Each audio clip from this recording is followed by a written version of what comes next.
Vamos a entrar a una sección que se le conoce como la primera Pascua. ¿Qué incluye la primera Pascua? Que está en el capítulo 2, versículo 13 en adelante. La purificación del templo, la estancia en Jerusalén, Nicodemo, el ministerio en Judea, el Señor entre los samaritanos, en Galilea, la segunda señal en Caná, hizo otra señal aparte de convertir el agua en vino. Quiero decirles que a veces se encuentran aparentes contradicciones y hay gente que le gusta buscarle pero a todo. Entonces dicen que esa visita del Señor Jesús al templo, que es lo que vamos a comentar ahorita, es cuando ya está próxima a la pasión, ya es en sus últimos días. Vean, el propósito del evangelista, del que está escribiendo del que escribió este evangelio, es sencillamente presentar al Señor de manera ordenada y con un sentido lógico los acontecimientos necesarios para poder entender todos sus oyentes de quién se está hablando, por qué iba haciendo las cosas, el contexto o el antecedente de su crucifixión, el contexto de su mensaje. Entonces él tiene todo el derecho de, independientemente del orden cronológico de los eventos, ponerlos a su gusto, ¿sí? Como cuando usted quiere hablarle a alguien de la importancia de pertenecer a la iglesia del Señor, usted verá qué tema empieza a presentar. Alguien dirá, no, tengo que presentar primero Génesis porque es el primer libro de la Biblia. No, eso no significa que haya contradicción con los evangelios sinópticos, porque los evangelios sinópticos pueden presentar un orden diferente o puede referirse a otra fiesta, a otra celebración, a otra Pascua, etc. Yo espero que con algunas explicaciones que les dio nuestro hermano Lenin haya quedado pues bastante claro que estas son recopilaciones de historias. Entonces el escritor hace su exposición a como él estima conveniente y según lo que quiera o el propósito que quiera alcanzar, en ese orden va a establecer los acontecimientos o va a escribir los acontecimientos. Entendemos eso, ¿verdad? No hay que confundir ni dejarnos confundir por alguien que dice, ve, ¿y por qué los sinópticos primero presentan otra cosa? Y hasta, no, eso son detallitos infantiles que no nos vamos a prestar a discutir. Sencillamente, algunos es por ganas de molestar o de incomodar a alguien. El Evangelio, según Juan, si usted lo está leyendo, se va a dar cuenta que está lleno de belleza, misterio, era misterio para aquellos a quienes se escribió, y de vez en cuando usted va a encontrarse algunas sorpresas. El Señor Jesús en este Evangelio señala una nueva forma de vivir. Es el estilo de vida del reino de Dios. Y eso causó un impacto enorme entre aquellos que lo escucharon, que lo conocieron y que vieron sus signos. Los que estaban atentos a sus discursos, los que lo rodeaban cuando pasaba cerca de donde ellos vivían. Sencillamente trata de un estilo de vida muy diferente. De eso habla el Evangelio según Juan. Y esta forma de vida es un contraste a la vida normal del primer siglo, ¿o no? No estaban acostumbrados a escuchar ese tipo de enseñanza. Hoy también hay un contraste con las enseñanzas de él en nuestro siglo XXI. Es así que la purificación del templo, así se le conoce a esta sección, para que vayan ubicando en sus Biblias y recuerden lo que ya leyeron, comentemos un poquito acerca del capítulo 2, versículos 13 al 22. Tenemos del Señor Jesús la acción. ¿Cuál fue la acción? Volcó las mesas, hizo un látigo, los asustó. Versículos 14 al 15. En el 16, es decir, primero actuó y después habló. En el 16 encontramos las palabras. Algo así como cuando usted quiere dar una enseñanza, primero haga y después enseña. Eso es lo que aprendemos de él. Pero nosotros no hacemos eso, lo hacemos al revés. Tenemos en el versículo 17 una remembranza de los discípulos. Ellos estaban recordando y relacionando las cosas que miraban, las estaban relacionando con el conocimiento que tenían. ¿Qué encontramos en el versículo 18? La reacción de los judíos. Y en los versículos 20 al 21, la incomprensión de los judíos y el comentario del evangelista. Cuando diga el evangelista es el que está escribiendo este libro, ¿ok? Ya he hecho la aclaración, pero se la recuerdo.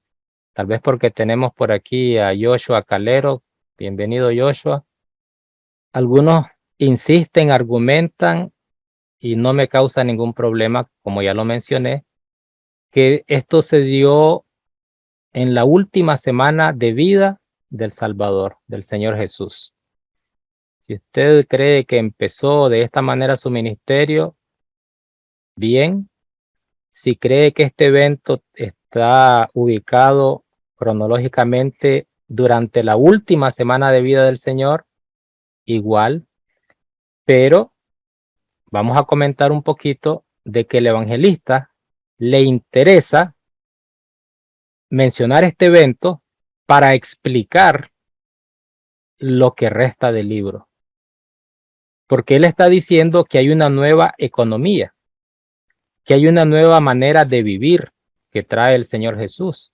Y el contexto para esta explicación, para esta argumentación del evangelista, hizo que lo ubicara a inicios del libro. Eso es lo que estaba tratando de decirles hace un momento. No tenía intención de corregir el tiempo del evento. Fijó su cuenta para resaltar el significado de lo que hizo el Señor Jesús y entender mejor el curso de su ministerio. Eso es lo que logro captar y lo que muchos comentaristas también estamos de acuerdo, que la cronología en los evangelios, tal vez Lucas, que era un historiador, además de médico, se preocupaba mucho por el orden de los acontecimientos. Es posible. Un historiador no va a relatar los eventos de una manera invertida en la cronología o desordenada, pienso yo, porque si no estaría sintiéndose mal, no tendría la conciencia de hacerlo, pero el evangelista que escribió Juan no le preocupa. Lo que pasa es que este evento proporciona una clave, es decir, es indispensable para comprender la naturaleza y el curso de la obra de nuestro Señor, sus palabras y acciones, su muerte y su resurrección. Todo ello relacionado con un nuevo culto a Dios, nacido de una relación con Dios a través del Cristo resucitado, a través del Cristo crucificado. Entonces, si el evangelista quiere presentarnos de esa manera el mensaje, pues bien eficaz hacer esto de la purificación del templo en los primeros capítulos del libro. ¿Sí? Que el evangelista hable de la Pascua de los judíos, pues algunos creen que puede indicar que la iglesia ya no observaba la fiesta. Cuando fue escrito este libro, es posible que no, es posible que sí. la expulsión de los comerciantes del templo, no sé si está bien leído. Alguien puede creer que el Señor Jesús no está de acuerdo con tanta, ¿cómo le llaman ellos? Mm, como dice también Arjona en sus canciones, dice, ¿qué haces leyendo la Biblia todo el día? Arjona dice, como yo nunca voy a la iglesia, vean ahí el mensaje del Señor. Él no quiere que estemos en la iglesia, solo quiere que actuemos, pero no es ese el mensaje. El enojo del Señor Jesús no fue contra todos los que estaban en un lugar de culto, ¿o sí? No fue contra todas las personas que estaban dentro del templo, sino contra los líderes como los muchos que hay en nuestra época. El comercio en el templo fue visto como un acto de profanación. Alguien dice, el enojo del Señor es porque estaban robando, porque estaban alterando los precios. ¿Qué creen ustedes? Cuéntenme. ¿Es porque estaban robando o porque estaban haciendo negocio? O ambas cosas. Dejen de robar en la casa de mi padre o qué cosa. Aquí Yara que nos explique porque los demás no están viendo la Biblia. Bueno, según el versículo 14, y halló en el templo a los que vendían, prácticamente estaban haciendo comercio y respetando el templo. Ok. El negocio dentro del templo es lo que hizo enojar al Señor. Alguien dice, no, es que estaban alterando los precios. Es que estaban robando porque cobraban demasiado por una paloma para el sacrificio. Ahí no dice eso. Entonces, para disipar una duda, dice ese comentario. ¿Qué dice Zacarías 14:21? No, hermano, la pregunta era con respecto a si era permitido el asunto, digamos, de vender en el templo. Me imagino que cuando recuerdo, ¿verdad? Un poquito el asunto de los diezmos, que la gente vendía las cosas y las compraba en Jerusalén, pero no sé si era en el mismo templo o era cercano. Entonces no sé si era permitido comprar, vender en el templo. Fíjese que no recuerdo haber visto algún texto porque el tema es el siguiente. Los que llegaban de lejos, acuérdense que no se trataba de un templo en cada barrio, en cada ciudad.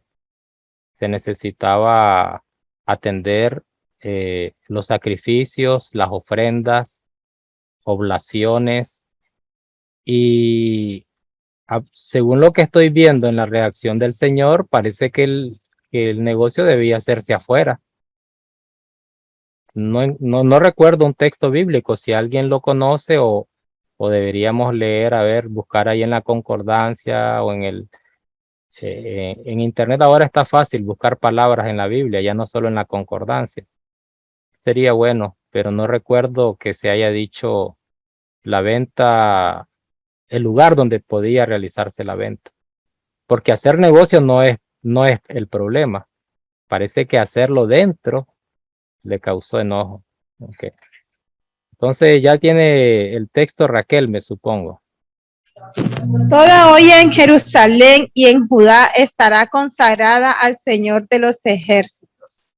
Todos los que sacrifiquen vendrán, las tomarán y cocinarán en ellas. Y en aquel día no habrán más mercaderes en la casa del Señor de los ejércitos. Ok. No dice se acabarán los ladrones. No. No habrá más mercader en la casa de Yahvé Sebaot. No es Jehová. Yahvé o Yahvé Sebaot. El Señor está tomando medidas para lograr el orden escatológico en el que Dios será glorificado en su casa de adoración por su pueblo. Esto es lo que estoy viendo de parte del evangelista. Algo así como una muestra de purificación del templo, mostrando que él vino a eliminar todo lo que era una barrera para la verdadera adoración a Dios. Es un nuevo orden, es un nuevo sistema. Es sencillamente la presentación de un asunto totalmente diferente. Y el orden escatológico no se logra a través de la expulsión de los comerciantes solamente, sino a través de aquello a lo que se dirige, es decir, a la muerte del Hijo. Es que tengo una curiosidad ahí con respecto a lo que, digamos, el cambio en lo que es el templo, ¿verdad? O lo que los judíos tenían como un templo, se convierte en lo que es la iglesia. Eso es lo que entiendo. No sé si era que en el judaísmo había negocio con respecto a solo a eso o en la cuestión del proselitismo. Digamos, cuando una persona quería decir prosélito, digamos, quería decir judío, si había algún tipo de negocio. Digamos, si va por ahí el asunto también con respecto, digamos, a la enseñanza que el Evangelio nos puede dar a nosotros con respecto a eso. En esa parte, digamos.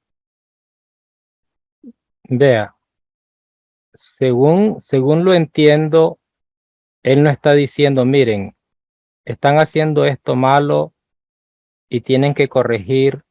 Por ejemplo, dejen de vender y ya todo está bien. No es exactamente esa la intención que estoy viendo, porque acuérdense que también les dijo, destruyan este templo y en 3 días lo levanto. Y no es el punto de vista paulino con aquello de que el cuerpo de él es la iglesia. Sí es la iglesia, sí es la iglesia, pero más que eclesiología, en esas frases yo estoy convencido de que él está hablando de cristología, del cuerpo de su carne. Su carne es el instrumento para entrar a un nuevo orden, para guiar a la humanidad a la verdadera adoración. No se los está diciendo directamente, pero el mensaje que estoy viendo es por ahí, que el evangelista agarra estas dos ideas para darle a entender a sus oyentes cómo es que la cosa se estaba formando, creando. Esa nueva creación de la que ya mencionamos en el capítulo 1. No es, sigan con el templo, pero eliminen el comercio. O que el proselitismo se está haciendo mal, ahora háganlo bien. No. Y tampoco está desestimando el culto judío. No. Lo que pasa es que está entrando un nuevo orden y él está encargándose de mandar ese mensaje, porque él actúa y luego habla. Él deja la lección de tal manera que a la persona nunca se le olvide. ¿Usted cree que los judíos van a olvidar esos latigazos? No sé si los lanzó sobre la mesa o en el aire. Y ahora hágase la pregunta. ¿Qué hizo que se paralizaran? Usted ha visto a unos comerciantes, se ha ido a meter a un mercado y llega un solo hombre y agarra 20, 30 mercaderes y usted cree que se van a quedar con los brazos cruzados. No, algunos tienen mala fama, ¿verdad? Le dicen a alguien, vos pareces mercadera, le dicen. Y es absurdo usar esa frase porque conozco mercaderas que hablan más refinado que cualquiera de los estudiosos. Pero ese tipo de persona, ¿por qué quedó paralizado ante la acción del Señor Jesús? Es que él era impresionante y el mensaje que estaba dando pues no era algo como están haciendo mal, ahora háganlo de esta otra manera. No, es el principio. Está mostrando que viene un nuevo acontecimiento que es trascendental en la vida de todos los seres humanos y no solo de los judíos. Aunque ahí pues están los judíos, todavía no se les menciona. Hasta que vayamos al capítulo 4 ya se mencionan los samaritanos.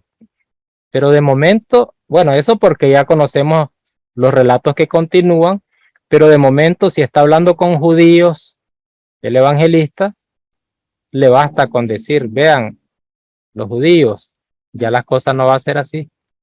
Y a la samaritana también le dijo, las cosas ya no van a ser como ustedes creen, ni como creen los judíos, ni como creen los samaritanos.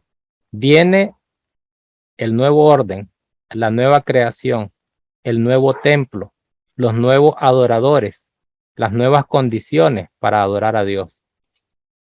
Eso es lo que está de entrada presentándonos el evangelista y por eso en este orden de los acontecimientos.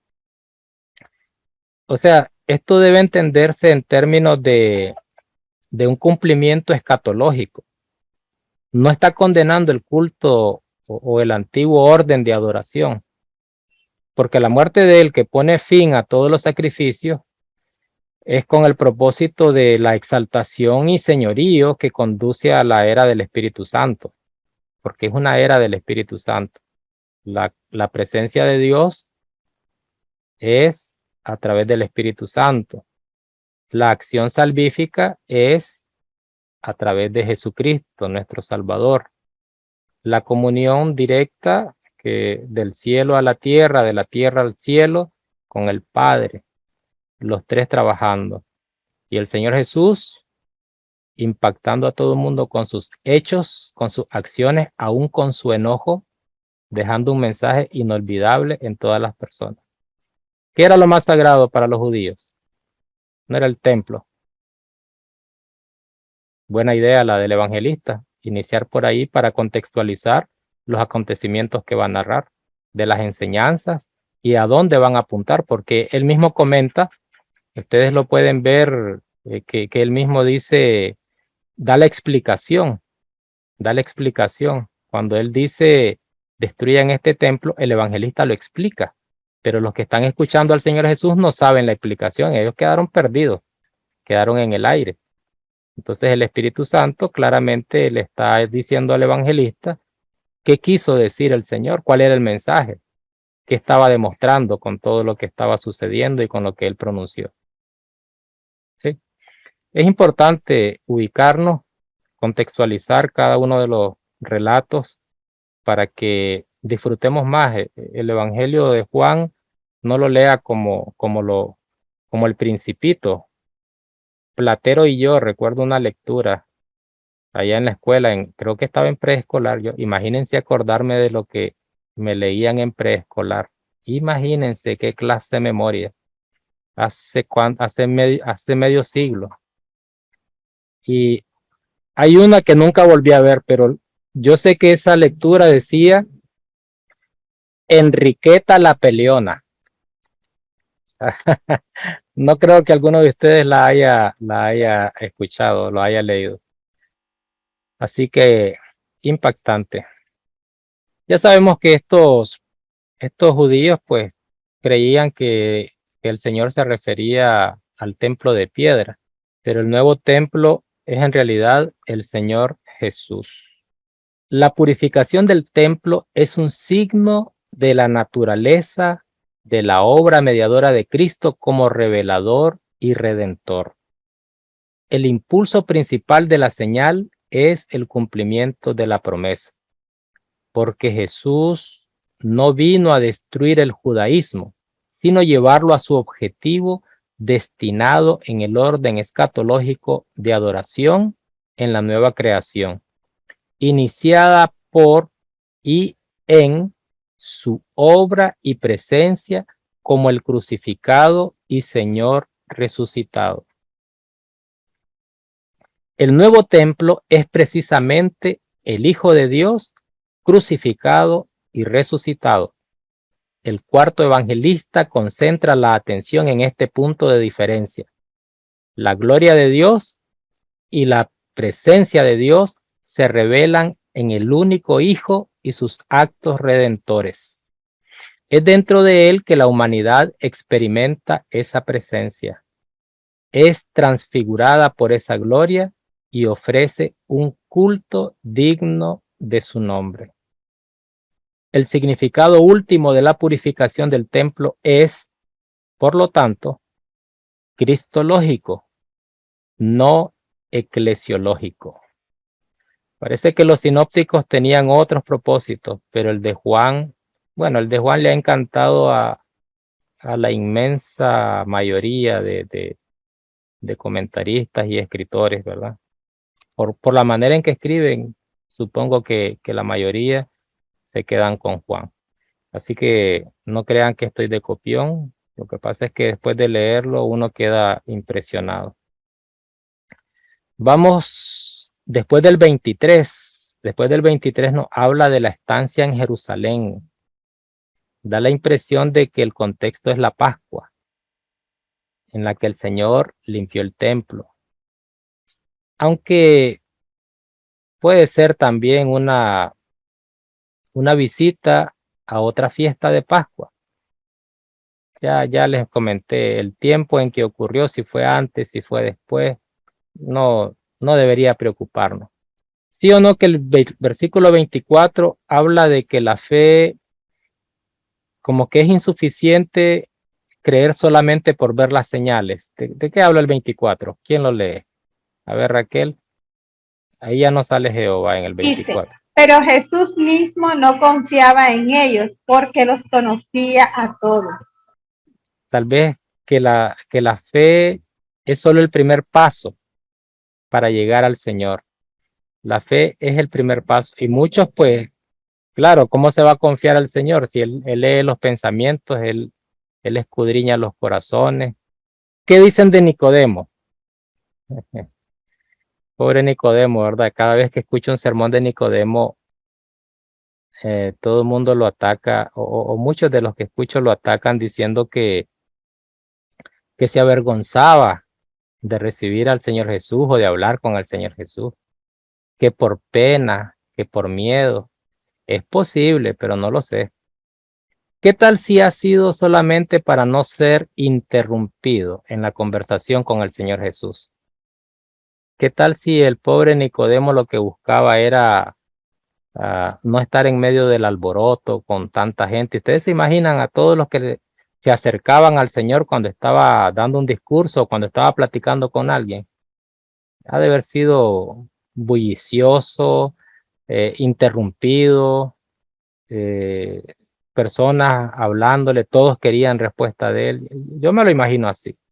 Así que a Nicodemo le tocó ser parte de los inicios del libro también. Está apenas en el capítulo 3. Por algo el evangelista lo coloca en el capítulo 3. Les dijo Nicodemo, el que vino a él de noche, el cual era uno de ellos. 7:50 me dijo, ¿verdad? Sí. Léalse lo que sigue, porque los hermanos tienen curiosidad de saber qué es lo que sigue. Lo que dijo Nicodemo. ¿Juzga acaso nuestra ley a un hombre si primero no le oye y sabe lo que ha hecho? Lo está defendiendo al Señor Jesús. Gracias, Rixi. Es el mismo Nicodemo el que llegó de noche. Si se está enfrentando a sus colegas, si se está enfrentando a la élite y habla de esa manera, como que no era tan tímido. O el impacto de haber platicado con el Señor transformó su vida, su miedo, su etcétera. Hermano Julio, por favor. Sí, Juan 19, 38 al 40. Después de estas cosas, José de Arimatea, que era discípulo de Jesús, aunque en secreto por miedo a los judíos, pidió permiso a Pilato para llevarse el cuerpo de Jesús. Y Pilato concedió el permiso. Entonces él vino y se llevó el cuerpo de Jesús.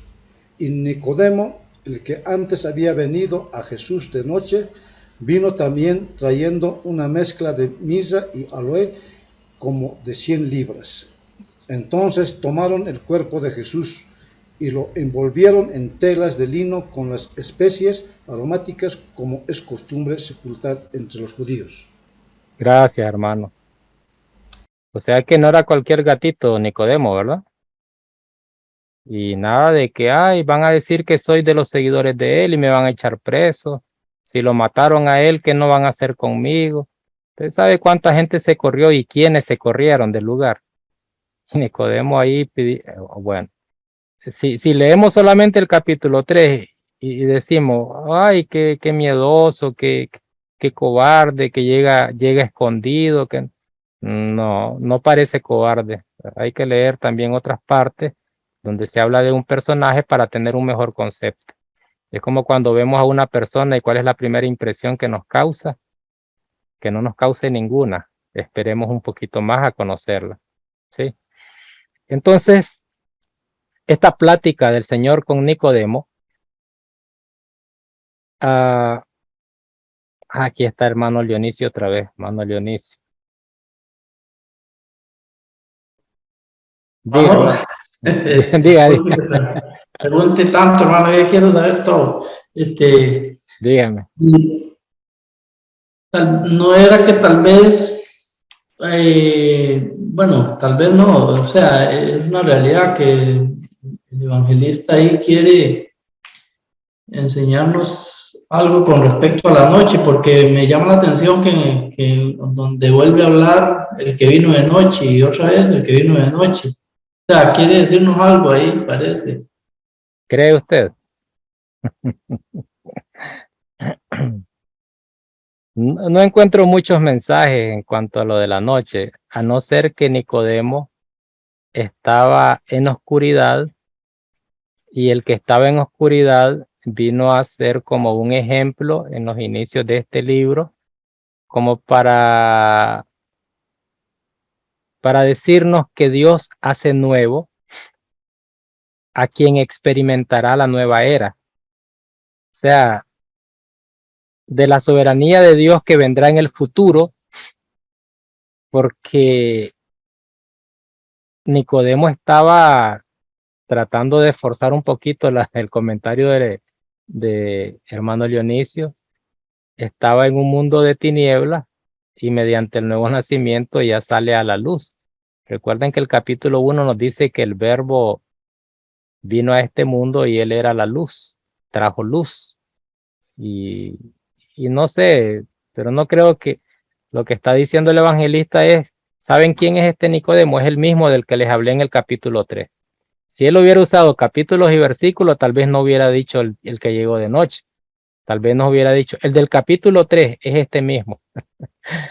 Pero bueno, interesante la observación que hace hermano Dionisio. Sinceramente no sé qué mensaje tendría ahí él, porque el tema no es Jesús la luz del mundo. El tema es el nuevo nacimiento. Y el nuevo nacimiento no contrasta la noche. Ser engendrado de agua y del espíritu, ¿qué significa? Significa el renacimiento de la simiente espiritual. Agua y espíritu en la esperanza escatológica está enraizada en la conciencia judía. Hermano Lenin les dijo a ustedes que era una época de bautismos. No recuerdo, no estuve asistiendo a Lenin en todas sus clases, pero ¿era común o no era común el bautismo en esa época? Sí, ¿verdad? Si no, ya voy a revisar sus calificaciones con Lenin. Porque alguien comentó una vez, vea, si el Señor Jesús hubiera venido en esta época, a lo mejor hubiéramos hecho contratos escritos en vez de bautismo. Pero en esa época lo común era meter a las personas en agua. Y de eso vamos a comentar también porque el Señor Jesús dice que bautizaba, tal vez daba instrucciones a sus discípulos de cómo bautizar, y bautizaba más que Juan. Y creo que no era el mismo bautismo de Juan, porque Juan el Bautista no estaba bautizando para convertirlos en discípulos del Salvador. Hay varios detalles ahí que están relacionados. Ya les dije, muy inteligente el evangelista cómo va relacionando los temas para hacernos entender de una manera muy ordenada, un bosquejo bien hechito de los propósitos en cuanto a la obra del Señor, los mensajes del Señor, las actividades que se van narrando aquí en el Evangelio según Juan. Los que pertenecían, le llamaban secta de Qumran, también creo que se las mencionó, hermano Lenín. Buscaban unir limpieza y esperanza del espíritu. Eran inmersiones, es decir, sepulturas en agua reales. Y también incluían, creo, el arrepentimiento en una comunidad comenzando a ver el reino de Dios. La necesidad de limpieza y la esperanza de renovación del espíritu estaban en el aire, andaban ahí rondando en el tiempo del Señor Jesús. Y también en los días de la iglesia primitiva. Los fariseos, que eran como Nicodemo, no pueden permanecer al margen del llamado que el Señor Jesús hace a todas las personas. Veremos en muchos textos bíblicos que no hay una persona más mala que otra. Obedece o no obedece el evangelio. Este es más malo que yo. ¿Cómo es posible que miren, ahí se está bautizando? Tentados a comentar cosas como esa, ¿verdad? ¿Y a quién le cree? Si es peor que yo. No. ¿Nicodemo era un fariseo o no era un fariseo? Y por eso no podía él ser sumergido en el agua bautismal. Véanlo con valentía, véanlo no ganando mérito, sino demostrando que realmente había sido impactado por el Señor. El 3:15 habla de la serpiente, aquella que fue levantada en lo alto de un poste. ¿Para qué? Para que todos pudieran vivir, porque la gente estaba muriendo. Y esto corresponde con la elevación del Señor Jesús en la cruz. ¿Para qué? Para que todos podamos vivir. ¿Cuál es la diferencia? Aquellos iban a vivir temporalmente y usted va a vivir eternamente. A ver, si el Señor Jesús fue bautizado expresando solidaridad con su pueblo, ¿lo podemos decir de esa manera o no lo podemos decir de esa manera? Porque pecado no tenía. Él, con el bautismo yo veo al Señor expresando solidaridad o ubicándose o humillándose, como dice Filipenses 2:5 al 11. Se humilló como nadie nunca se ha humillado ni antes ni después de él. Ese fue como un primer paso para traer el reino. Es decir, él es bautizado y después invita a todos a que entremos al reino que él va a establecer. ¿Qué tiene de raro que él los invite ahora? ¿Ustedes están dispuestos a ingresar, a formar parte de lo que es el reino de Dios que les vengo a anunciar? Se va a establecer el reino de Dios. No tendría nada de raro decirle, ustedes quieren entrar al reino de Dios, vengan y los bautizo.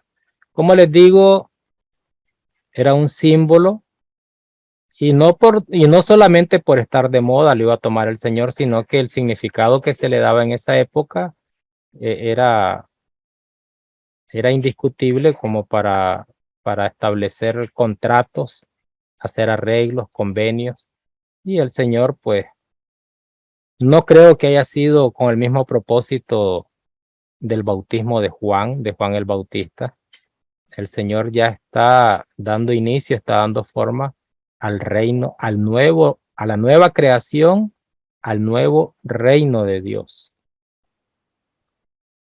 Entre los amigos de los novios, en Judea por lo menos, tenían una posición de confianza con respecto a ellos y tenían que velar por las relaciones sexuales de la joven pareja. Llevaron a la novia, al novio y vigilaban fuera de la recámara nupcial. Se cree que la voz del novio es el grito de triunfo con el que el novio anunciaba a sus amigos que ya se había unido a una novia virginal. ¿Qué les parece? ¿Y ustedes creen que solo en las tribus de esta época? Porque hay tribus donde creo que los meten en una hamaca, la pareja, y después entran los dos a la choza y quedan todos los amigos fuera de la choza. Como que esa costumbre está relacionado con lo que dice Juan, ¿verdad? Juan el Bautista. El amigo del novio solamente se alegra porque el novio está feliz. Desinteresadamente el amigo, pues dice, si el novio ya encontró lo que quería, pues alegrémonos todos. La vieja época del mundo ha pasado su curso. La edad escatológica está comenzando. Ya hablando de que no es un novio literalmente, sino un novio alegóricamente, ¿verdad? Está comenzando la edad escatológica. La vieja época ha pasado su curso. Entonces el amigo del novio está feliz.